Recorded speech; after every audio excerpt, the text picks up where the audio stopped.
What's going on, guys? Welcome back to my channel. I'm here with my thoughts about the brand new film from Ari Aster called Eddington. Ari Aster wrote and directed this film.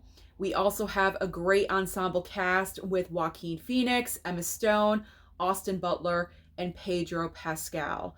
So when it comes to Ari Aster and his movies, I don't normally gravitate towards his material. But the reason why I was interested in Eddington is because of the concept of the movie itself and also the star power in the film. All the stars in the movie that I mentioned, I really enjoy all of them. So that was a plus for me. And then also with the topic surrounding COVID and the pandemic, I thought for a second, is this too soon? Because this really was only 5 years ago that we were dealing with this. Has enough time passed to make a movie about this subject? But I was also interested at the same time because I was wondering how Ari Aster was going to handle this huge topic that changed all of our lives. And so I was ready for this movie. I knew it was long. It's about 2.5 hours, but I went to my theater today, settled in, and I was ready to experience Eddington. So pretty much what's happening in the movie Eddington is that you have Joaquin Phoenix as the sheriff of this town, and on the other side, you have Pedro Pascal, who is the mayor of the town. Now, these two gentlemen are having conflict because Joaquin Phoenix as the sheriff is tired of wearing masks. Also, to let you know, the time that we are dealing with is May 2020. So only a couple of months into the pandemic. Less than 2 months, actually. So Joaquin Phoenix as the sheriff is done wearing masks. He just wants to act normal again and kind of just avoiding the serious subject of the pandemic. Whereas on the other side, you have Pedro Pascal as the mayor, who's taking everything very seriously, wearing the mask everywhere that he goes, following every policy and procedure to a T. So you have both of these actors going up against each other. And I will have to say that those moments where Joaquin Phoenix and Pedro Pascal are having their confrontational moments are the better scenes in the movie for me. Now, yes, COVID and the pandemic is the kickoff point of this movie. But as the film goes on, there are so many other hot topics that happened during the year of 2020 that we are dealing with in this film. We've got racism. We have the Black Lives Matter movement. We have the death of George Floyd and the fallout of everything that happened during that time period. We have police corruption that we are dealing with. A lot of very serious topics. And I will have to say, it was a lot to deal with and emotionally draining because this happened not too long ago. There we go. This is all of these topics are very recent in our history, just 5 years ago. And so revisiting all of this in 2.5 hours was a lot. It was a lot, and I'm sitting there and I'm digesting everything when it switches topics, mainly from COVID to Black Lives Matter protests that are happening in the streets of Eddington. Even though Eddington is not that big of a town, it's in the desert and there's really not much going on, but you have people that do want to express their feelings about that topic. And so they are protesting, they have their signs, and it's just a lot. It's a lot that happens in the movie. And the entire film from beginning to end is a lot because you're jumping around from topic to topic to topic. And then in the mixture of everything, you have Emma Stone and Austin Butler thrown into the mix as well. So let's talk about the actors / characters in this movie. Joaquin Phoenix as the sheriff, even though I love Joaquin Phoenix, I really do. I know that he's had a rough go the past year or so with dropping out of that movie and Joker 2 flopping. It's been a little bit rough for him the past year or so, but I'm always rooting for him. And I'm always going to go and check out a movie of his if I am interested. Well, let me tell you something. His character in this film is so unlikable. His character is just cringy.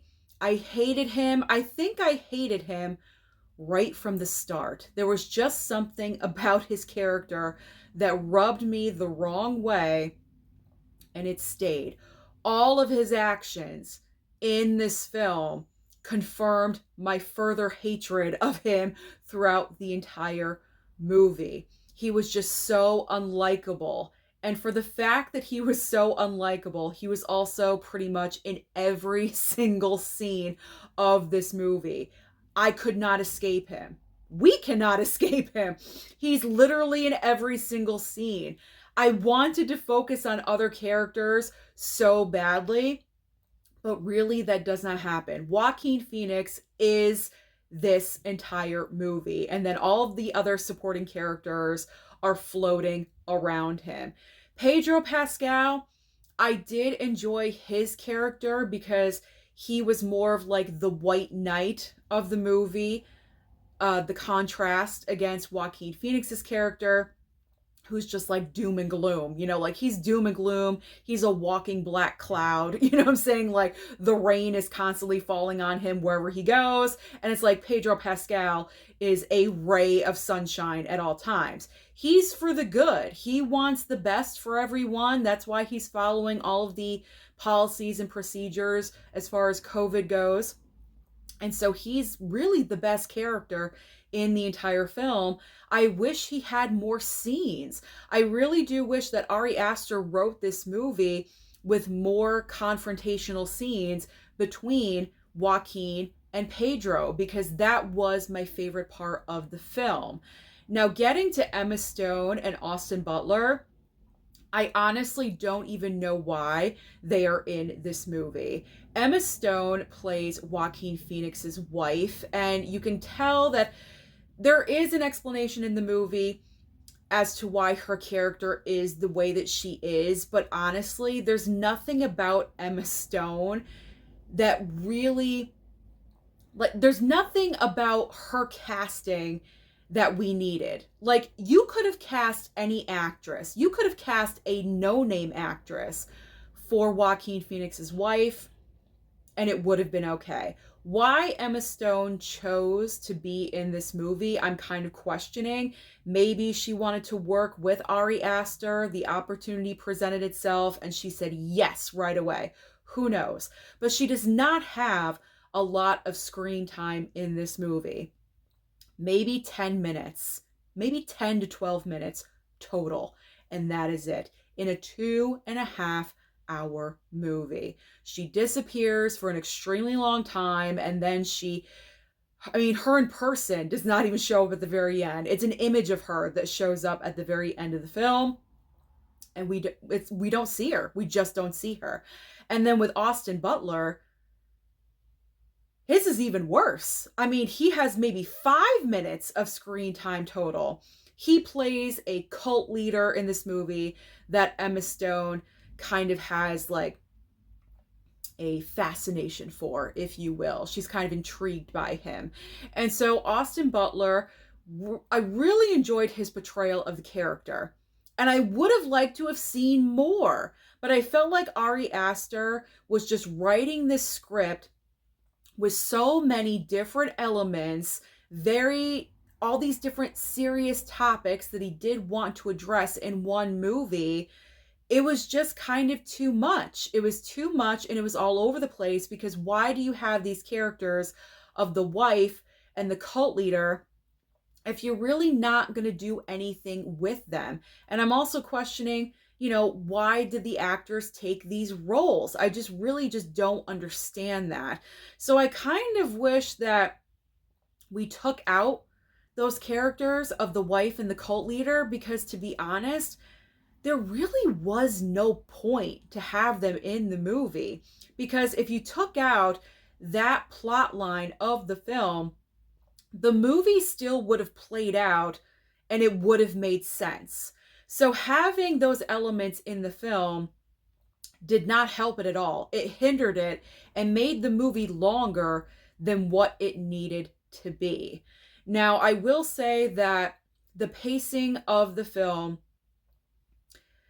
you feel it. Like, it's a long movie. And for the first like hour, I did enjoy that part because of the confrontational scenes between Joaquin and Pedro, but then it's also slow at the same time, which I know is kind of weird to say, but that's how I felt. And then as the movie progresses and we kind of start dealing with the protests and Black Lives Matter and all these other different subjects, and then the police corruption comes in, then we're headed in a completely different direction. Where, as far as the end of this movie, of where it ends up, it's crazy. It's absolutely crazy. So, I mean, it's the pacing of the film is just kind of unbalanced because you are having like this kind of drawn out beginning, and then when you get to the last like 40, maybe hour, 45 minutes to an hour, the last 45 minutes to an hour of the film is like go, go, go. It's a huge action sequence. Guns are being fired. There is fire. Like, there's an explosion that's gigantic. There's a lot happening. A lot happening the very end of the film. And then I kind of woke up. I was like, oh, things are happening. Things are happening. And I'm paying attention. Not that I was falling asleep. I was never falling asleep, but it's such a radical shift. Again, the shift in tone. I'm not really understanding what's happening with movies lately, where they start off one way and then the shift is so dramatic, like in the middle of the film, where it's kind of like movie theater whiplash. And I don't really know what to think about what I am watching right now. But I am happy that the action was obviously at the end of the film. I didn't want the film to end on a dud and be really slow and boring. But there's no reason why this movie had to be 2.5 hours. Like I said, if Ari Aster cut out the characters, Emma Stone's character and Austin Butler's character, got rid of them, the movie would have played out the exact same way. And with Emma Stone's character, we would have gotten rid of the so annoying mother-in-law character to Joaquin Phoenix. The woman that plays Emma Stone's mother in the movie, she is so annoying. And let me tell you, she did her job, because every single time she was on screen, I was rolling my eyes. Like, she was one of those characters that constantly was speaking, was never listening to anyone else, and was just flat out annoying. And I absolutely hated her. So getting rid of all those characters really would have cleaned up the movie a lot for me. So overall, when it comes to Eddington, I did not hate the movie, but I'm not sure whether or not I'm going to watch the film again. I gave it a 2-star out of 5 on my Letterboxd because it was just too long. And with those unnecessary characters, in my opinion, it really did just drag down the movie a lot. I did not find them necessary. I don't know how you guys feel about it. So am I happy that I watched it? Yeah, I guess I'm happy I watched it. It is an A24 film, so if you guys are interested in watching it, it will land on Max in the future, just in case you don't get to your theater to see it, or in case it's not playing at your movie theater. 4 or 5 months from now, it will land on streaming on Max. So it's an okay movie. It's okay. I'm glad I watched it. I'm happy I gave Ari Aster another chance. But I'm thinking he needs to go back to horror films, because Hereditary and Midsommar, I will watch those movies again. Beau is Afraid, I still have not watched. I'm getting the feeling I don't really need to watch that one, because I heard that film is 3 hours long. And I'm kind of getting the vibe that I would be completely bored when it comes to that movie. And when it comes to Eddington, I just don't think I will watch this film again. So comment down below and let me know your thoughts about the movie Eddington. Did you enjoy it? Did you love it? Did you hate it? Will you ever watch it again? Comment down below and let me know your thoughts. Don't forget to like and subscribe before you leave, and I'll see you next time.